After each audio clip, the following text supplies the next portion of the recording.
Hello, fellow Araxians. Planetside 2, what could be bigger? All out, combined arms warfare on a continental scale. That's cool and all, but what if we went bigger? What if we went interplanetary, say into space? It's been a long time dream of mine that EVE and Planetside 2 would merge. I know, crazy, but stick with me on this one. I'm going to take you through the whole thought process here. What you're watching here is Project Nova, a first-person shooter that the developer of EVE Online was working on that is now canceled. Just a heads up, this is not my footage. It's some sort of game critic from IGN. This game never really made it out in the open for people to play. But you can already see what they're going for here, right? You see the interplanetary battle with the EVE ships going on in the background. It's not like that's real that you have EVE players battling it out, and then you have the first-person shooter players in Project Nova battling it out on one of the ships. But it's trying to make it to that feel where you have the massive space battle going on above you, and then the breaching troops engaging on one of the ships. I want to step back in time here a little bit. When CCP, the developer of EVE Online, announced they were making a first-person game, I was stoked. The idea that the developer of such an epic scale game like EVE that would have battles with 10,000 players in it had to mean the first-person shooter they would create would be just as epic. Lo and behold, their first-person shooter ended up being a 4v4 on PlayStation. Now, I know a lot of people have fond memories of it, but again, it's kind of like, well, I can get 4v4 arena shooters anywhere. Steam is bloated with them. What's unique? Why is that one different? And I know it was linked to the EVE universe in some small manner, so that's a good start, but again, the scope and scale just wasn't there. So later on, they announced Project Nova, and I mean, it looks cool, the ambiance is cool, but it's the same effect, like it's just a shooter where the dead bodies float up into space. It doesn't feel like some epic battle on a massive space station, at least from this very early release footage. So the first thing that popped in my head when I saw them starting on yet again, another small first-person shooter, was dudes, the scale you need has already been done. Planetside 2. Don't bother trying to reinvent the wheel. Just go buy Planetside 2, build a couple spaceship maps, and boom, you've combined the epic, large-scale RPG spaceship simulator with the most epic, large-scale FPS out there. Someone that's a Dust veteran could better explain, maybe down in the comments, how they were able to tie the combat of these first-person arena modes in Dust 5.14 to the combat of the spaceships in EVE. But I can think of all sorts of cool ways to create PvP zones in EVE where the players that are playing the FPS shooter on the ground are trying to get resources launched off the planet, and the players that are orbiting that planet are vying for control of those resources as they leave the atmosphere. If you control a node for a certain period of time, you launch that ship with the correct trajectory and it heads towards your friendlies that are occupying the correct quadrant of space around that planet.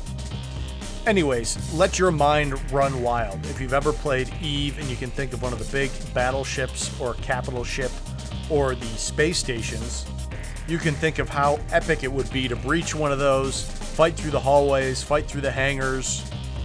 Like, there are a lot of cool maps you can develop with that concept. And shoot, definitely keep this concept that they had in Project Nova, where you would swing outside on the launch pad in a low G zone where bodies would just float off into space when they die. I don't know why your gravity boots stop working when you die. They just do, guys, okay? Don't overthink it. So, anyways, hopefully you're with me there in how combining these two large-scale, sci-fi, epic battle simulators would be cool. But things like that just don't happen. It's just too complex. There's too many moving parts. Completely different games, completely different engines, completely different development teams. The undertaking of trying to combine them would be so unbelievably difficult and complex, you just could never expect two studios to come together and say, hey, this would be a really cool game concept. Let's figure out how to do it. So you tuck that away and you just go back to playing whichever game suits your fancy, whether you want to play some EVE or play some Planetside 2.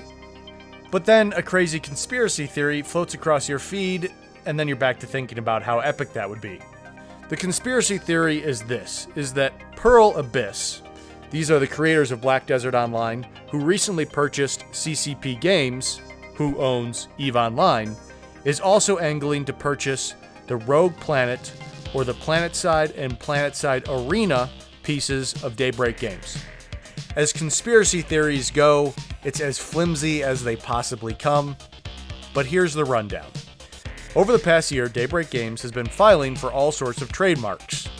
They picked up Bronze Age Studios last year, which correlates to DC Universe Online, and then in June they filed for trademarks for Darkpaw Games and Rogue Planet Games. Darkpaw makes sense for their EverQuest titles, and Rogue Planet makes sense for their Planetside series. Now, the first thing you think when you see this is they're just reorganizing their studio. Believe it or not, Daybreak Games is now the publisher for Lord of the Rings Online, and Dungeons & Dragons Online, and Payday the Heist. So they've made the jump from a developer/publisher of their own games to being the publisher for other small developers out there. It would sort of make sense then that they sort of split up their development arm into the various franchises that they're developing, break those all off into their own company, and then keep Daybreak Games as the publisher for all of those titles. This makes the entire company more agile. Daybreak Games suddenly has a lot more companies that they're the publisher for, and they can leverage those statistics into being the publisher for more small developers. And then if one of the franchises is no longer lucrative to be the publisher for, they can easily break off and sell that one portion of what used to be one big company. So anyways, reorganization is going down within Daybreak Games, and obviously people are speculating about what their end goal is with that. And let's keep Occam's razor in mind when we think about these things. The most obvious answer, which requires the least speculation, is usually the correct one. There's going to be people that want to make it into some big nefarious investor power move, whatever they're trying to do. And the more likely explanation is it's just a logical reorganization that will make the company run smoother, better, faster, stronger. Okay, so moving on to the conspiracy theory. This one began in the comments section of an online magazine, as all good conspiracy theories do. The article was about how EVE Vegas is no longer hosted in Vegas, it will be moved to San Diego. Conspiracy theory, this is actually the first time that Pearl Abyss is planning to buy some or all of Daybreak, and the San Diego event will become PearlCon 2020. Now that conspiracy theory spawned an entire article from this author, basically surprised that the EVE event would move to San Diego.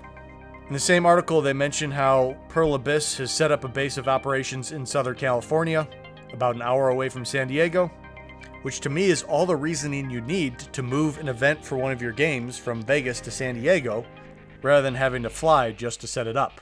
You've already saved yourself a truckload of money on flights and hotels. And you're still near a major airport and a major metropolitan area. It's very logical that you might want to host your event in San Diego, if your company has a base of operations there.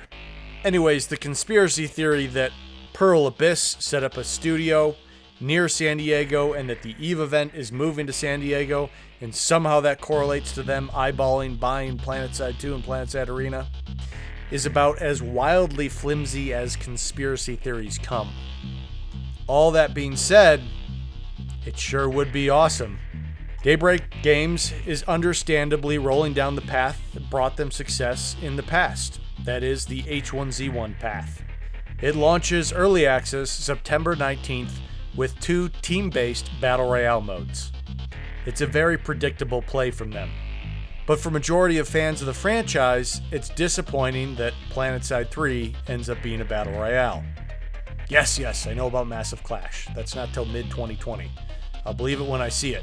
The point is, the franchise IP going back into the hands of a company that does games like EVE or Black Desert Online, these massive open-world endeavors, it would then feel like we'd have hope for a Planetside 4 that is back to the roots of large, open-world, massive-scale combat. Right now, it very much feels like the fate of our beloved franchise rests upon the fate of a game that most people here don't really care about. I feel like if it's not successful, the franchise dies. But if it is successful, the franchise becomes Battle Royale and arena shooter games. Sort of one of those damned if you do, damned if you don't type of things. So anyways, hopefully that brought you up to speed on some of the inner workings of what's going on with Daybreak Games right now. I don't want to alarm anyone with the idea that Daybreak Games is filing for new trademarks. Reorganizations are very common, especially in Daybreak Games' case, which is owned by a holding company. No matter what happens on the business end, PlanetSide 2 isn't going anywhere for a very long time.